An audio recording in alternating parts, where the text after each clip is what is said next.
사실 증시에서 투자하는 여러 전략이 있고 그중에 뭐가 더 나은지 아니면 떨어지는지 사실 우열을 가리기는 어렵습니다. 하지만 요새 많이 주목받는 투자법 중에 하나가 데이터에 기반한 매수와 매도, 퀀트 전략일 텐데요. 골드만삭스에서 이거와 유사한 일을 하는 그런 분이 이분입니다. 이 시스템 트레이딩 전략가인 스콧 럼러인데요. 최근에 이분이 각광받은 이유가 지난 7월 17일을 S&P 500에 단기 꼭지로 찍었었거든요. 근데 이 S&P 500 차트 보시면 7월 16일이 꼭지였습니다. 그러니까 하루 차이로 기가 막히게 고점을 맞춘 거죠. 그러면 설사 여기에 운이 개입되어 있다고 하더라도 이 사람이 이 다음에 뭐라고 하는지 궁금하잖아요. 그렇죠? 근데 이분이 최근에 또 투자 레터를 썼습니다. 오늘은 그 내용으로 시작을 해보겠습니다. 요약을 하자면 이런 겁니다. 단타를 치고 싶은 사람들은 이달 말을 주목을 해라 이런 얘기인데, 이 럼너가 지난 월요일에 고객 레터를 썼는데 이번이 8월의 마지막 회원콜이다. 나는 8월 30일부터 증시에 대해서 전술적으로 긍정적인 입장으로 선회를 한다. 왜냐, 퀀트 펀드들이 지난달에 약 1,090억 달러 정도 증시 선물을 매도를 했는데 이 압력이 앞으로도 이달 말까지 지속은 되겠지만 최악의 기술적인 요인이 이미 지나갔다. 그래서 9월 이렇게 딱 되면 기관들의 포지셔닝이 굉장히 깨끗해질 거고, 그래서 9월 초반에 바닥에서 주식을 살 기회다 이런 얘기입니다. 그리고 이 8월부터 9월까지가 기업의 자사주 매입이 굉장히 강력한 상황인데 지금 S&P 500 기업을 보니까 약 90%가 자사주 매입 여력이 있는 상황이고, 근데 이거는 9월 6일에 창이 닫힌다. 그러니까 그 여파로 이 9월 하반기에는 시장 전망이 약화될 수 있다. 그래서 9월 하반기는 오히려 이 연중 주식시장의 가장 어려운 2주가 될 수 있다 이렇게 전망을 합니다. 그리고 올해 남은 기간을 보더라도 올해 4분기 그리고 11월 미국 선거 이후까지 시장이 명확한 상승 추세를 보이지 않을 가능성이 높다. 별 재미가 없을 거다 이렇게 설명을 하고 있습니다. 이 말이 당연히 꼭 맞는다는 보장은 없죠. 그냥 이분의 주장일 뿐입니다. 그리고 이분이 최근에 엄청나게 이 약세코를 잘 외쳤지만 또 맞추려는 보장은 없습니다. 하지만 여하튼 직전 고점을 거의 맞춘 골드만 전략가의 최신 뷰니까 참고하시길 바랍니다. 이대로 그냥 따라 하시라는 얘기는 절대 아닙니다. 오늘 CPI 데이터 나왔습니다. 헤드라인 기준으로 2.9% 전년 대비 상승폭을 기록해서 드디어 3%를 밑도는 그런 결과가 나왔지만 주거비가 월간 기준 전달 0.2에서 0.4% 상승으로 올라가서 조금 찜찜한 그런 데이터였습니다. PPI가 어제 나올 때와는 달리 증시가 좀 차분한 모습이었죠. 전반적으로 보합세 보이는 모습이었고 금리 인하 기대감에 가장 민감한 러셀 2000만 조금 내리는 그런 모습이었습니다.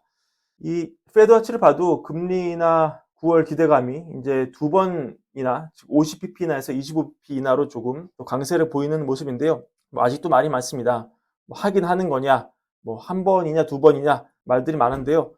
물론 이 아직 연준이 9월 FOMC까지 확인할 수 있는 데이터가 몇 개 더 있죠. 그 데이터를 봐야 되기 때문에 지금 나온 데이터만 가지고 두 번이냐 한 번이냐 제로냐 이렇게 얘기하는 것은 당연히 이치에 맞지 않을 겁니다. 하지만 지금 데이터로만 보자면 앞으로 나올 데이터는 일단 그 블랭크 영역으로 넘기고 지금까지 나온 데이터로만 보자면 점점 시장의 예상이 페드 와치도 그렇지만 한 번으로 좀 수렴해가는 그런 모습인데요. 오늘 이 프레드릭 미시킨 교수 인터뷰가 나와서 하나 들고 왔습니다. 이분 교과서로 굉장히 유명한 분인데 이 책 아시는 분 계실지 모르겠습니다. 아무튼 이분이 2006년부터 2008년까지 미국 연준 이사도 지냈고 한때 연준 의장으로 유력하게 검토가 됐던 분인데 지금은 콜롬비아대 교수로 있습니다. 오랫동안 이분 매파적인 의견을 낸 분입니다. 근데 이분도 이제는 9월에 25bp 인하를 예상합니다. 인터뷰 내용을 좀 들어보면 나는 지속적으로 이렇게 매파적인 입장을 취해왔는데 다음 회의에서는 확실히 금리를 인하할 것으로 보인다. 이후에도 인하 사이클은 지속적으로 계속될 것으로 보인다.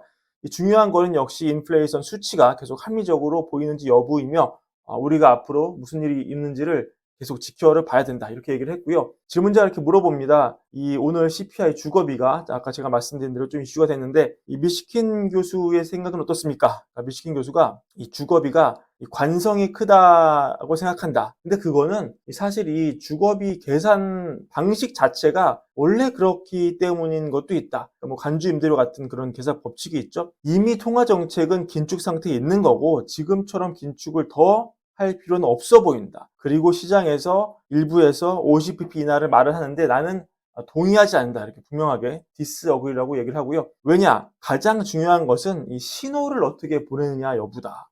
큰 문제가 발생하지 않는 한 연준은 이 패닉처럼 보이게 하고 싶지 않을 것이다. 시장을. 해석하자면 이런 거죠. 연준이 50bp 인하하면은 시장이 이거를 오히려 오판할 수 있다. 연준이 뭔가 상황이 이렇게 GDP 전망치 잘 나오고 경제도 크게 나쁘지 않은데 연준이 50bp를 인하한 걸 보면 우리가 모르고 연준만 보는 뭔가 엄청나게 심각한 문제가 있구나. 이렇게 시장이 오히려 오판할 수가 있다는 거예요. 연준이 데이터를 먼저 보고 선제적으로 움직이는구나. 그래서 50bp를 내리는구나. 이렇게 연준이 신호를 줄 수 있기 때문에 그러면 안 된다는 그런 얘기입니다. 그래서 다시 인터뷰 돌아가면 이 금리를 더 빠르게 인하해야 하는 유일한 이유는 심각한 문제가 발생했을 때뿐인데 현재로서는 그런 문제가 없다. 이렇게 보고 있습니다.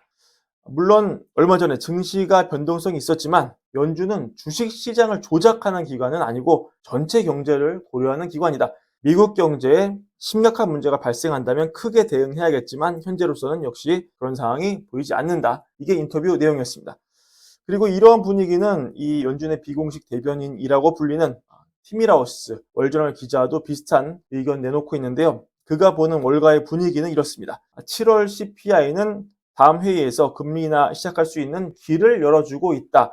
이렇게 제목을 달았는데 이 노동시장이 약화 조짐을 보이고 있기 때문에 9월 회의에서는 금리를 25bp 낼지 50bp 내릴 것인지를 초점을 맞출 텐데 이번 CPI 보고서가 그 논쟁을 해결할 수는 없다. 대신에 실업수당 청구 건수 그리고 결국 뭡니까? 9월 6일에 나오는 고용보고서를 포함한 이 노동시장 데이터에 의해 결정된 것으로 보인다. 굉장히 맞는 얘기죠. 사실 우리가 지금 나온 데이터로 50bp 인하를 결정하기는 사실 어렵습니다. 왜냐? 지금 여전히 물가가 연준 목표치인 2%를 상회하고 있기 때문에 침체로 가기 때문에 금리를 내린 게 아니라 일종의 보험성 인하이기 때문에 아직 사이클이 이거를 50bp 내리려면 이 정도 데이터로는 무리다 이렇게 보는 거 아니겠습니까?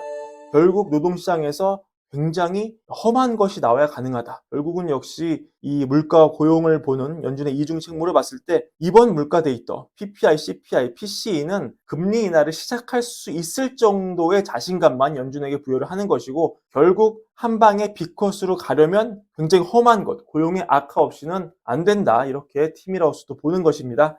참고하시기 바랍니다. 그리고 이 금리 인하라는 변수는 역시 또 다시 증시와 연결이 되는데 비교적 최근 데이터 보면은 이 금리가 인하될 때 오히려 증시가 내려가는 모습이 많았어요. 코로나 때도 그랬고 또 금융위기 때도 그랬는데 하지만 이거는 사이클을 잘 봐야죠. 침체가 왔으니까 그런 거죠. 금리를 내리니까 주가가 내린 게 아니라 침체가 오니까 침체가 금리도 내리고 침체가 주가도 내린 겁니다. 반면에 이 침체 없이 금리를 내렸던 지난 95년의 사이클을 보면 비록 침체가 안 왔기 때문에 금리 인하의 폭 자체는 크지 않았지만 주가가 상승한 모습, 이런 모습 볼 수 있고 표로 제가 확인해 보겠습니다. 95년 사이클을 보면은 금리 인상을 멈추고 S&P 500이 6개월간 19%, 나스닥은 무려 30.7%가 올랐고 첫 금리 인하 이후에 95년 사이클을 보면은 S&P 500이 11.3%, 나스닥은 8.5%가 올랐습니다. 80년대 초까지 이렇게 데이터를 거슬러 올라가 보면 금리 인하 시작 이후에 상당히 증시가 6개월간 오른 경우가 좀 많았다. 이런 데이터도 찾아볼 수가 있겠습니다. 그러니까 결국 안심하려면 투자자 입장에서 바라야 할 것이 뭐다? 50bp의 인하가 중요한 게 아니라 침체가 안 오는 게 중요하다. 이렇게 정리가 되겠습니다. 오늘 준비한 브랜드 영상 여기까지고요. 월괄부 구독과 좋아요 많은 사랑도 함께 부탁드립니다. 감사합니다.